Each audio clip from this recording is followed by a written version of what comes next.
भंडारा गोंदिया विधान परिषदेच्या जागेसाठी भाजपनं अविनाश ब्राह्मणकर यांना तिकीट दिलंय। या जागेवरूनही महायुतीत मोठी चुरस होती, मात्र जागा वाटपात ही जागा भाजपच्या वाट्याला आली।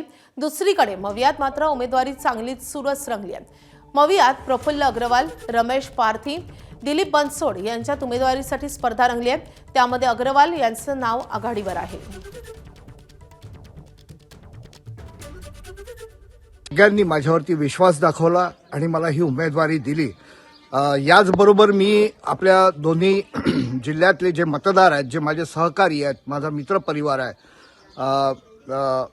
नगर परिषद, नगर पंचायत, जिल्हा परिषद चे जे सर्व माझे सहकारी आहेत, मित्र आहेत, त्यांचे सुद्धा मी आभार पण मानतो। एबीपी माझा, उघडा डोळे बघा नीट।